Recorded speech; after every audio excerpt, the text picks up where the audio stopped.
Fala, Rovai!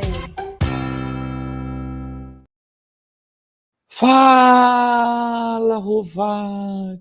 O editorial do Fórum 11:30, queridas, queridos e querides.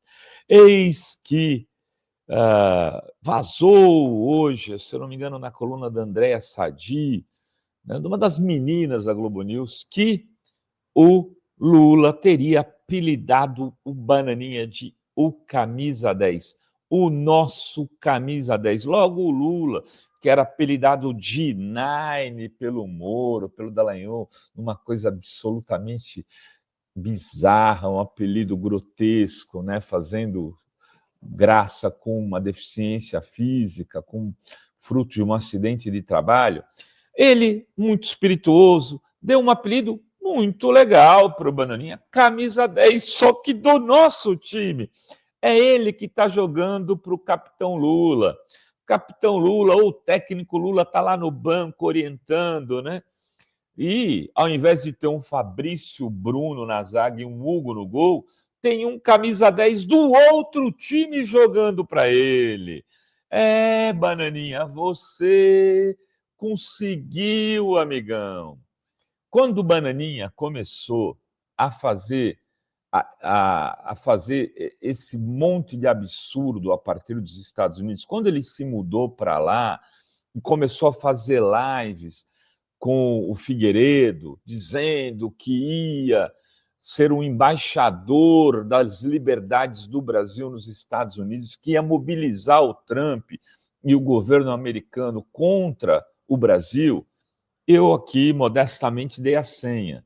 Disse que isso muito provavelmente não ia dar bom para eles e não para o Lula, porque o Lula poderia usar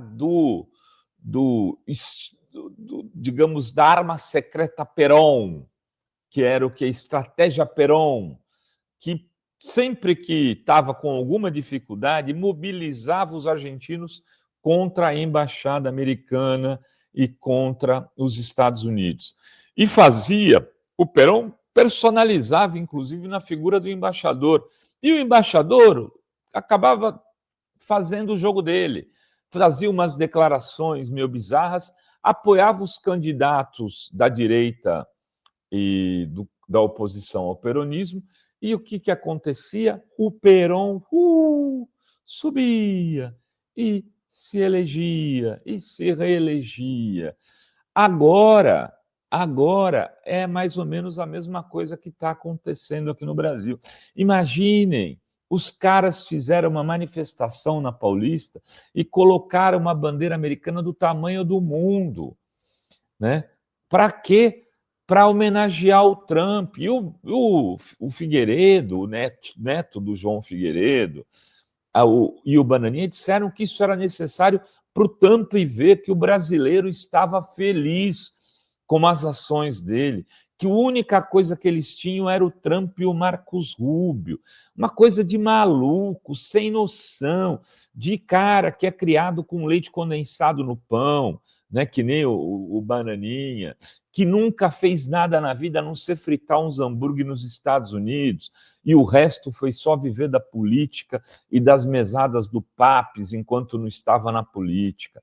São todos criados no pior do que há na política brasileira, que é a herança de votos, né? Sendo herdeiros políticos, e aí se elegendo e construindo uma familiocracia. O bolsonarismo jogou nas mãos do Bananinha, deu um Bananinha desses o seu destino, e agora está desesperado.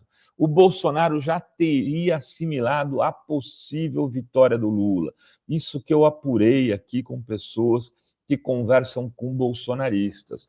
Ele estaria montando uma estratégia, uma operação para tentar eleger uma quantidade boa de deputados e boa de senadores, para, a partir da Câmara e do Senado, constranger o governo Lula nos próximos 4 anos.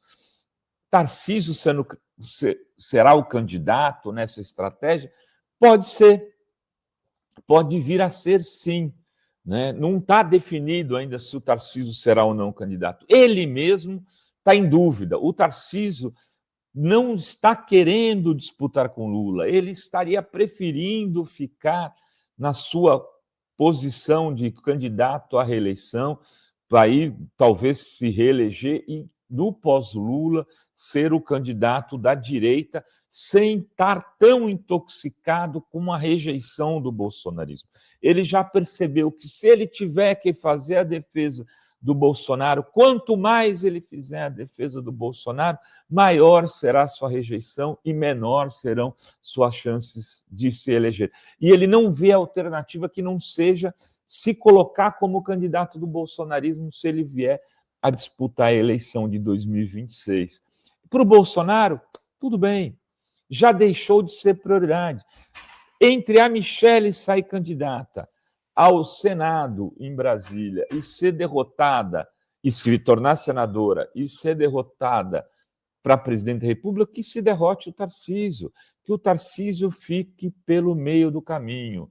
É o que deu, foi o que o bolsonarismo construiu com a estratégia bananinha.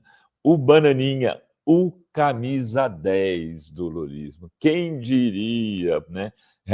A gente disse aqui, a gente não entrou nessa coisa lá de biruta de aeroporto, que em agosto estava dizendo, olha, o Lula não é mais favorito, e agora está dizendo, olha, o Lula vai ganhar no primeiro turno. Vai dar trabalho, dificilmente o Lula ganhará no primeiro turno, mesmo numa eleição polarizada, não é fácil, vai aparecer um candidato que vai ter meia dúzia, 8%, como apareceu a Tebet na outra eleição, vai ter, entre os polos, ainda tem um centro mesmo que pequeno, e que provavelmente jogará a eleição para o segundo turno. Mas sim, o Lula, desde sempre, é favoritíssimo para 2026. Era o que tínhamos para hoje neste Fala Rovai. Beijos, beijos e beijos a todas, todos e todos.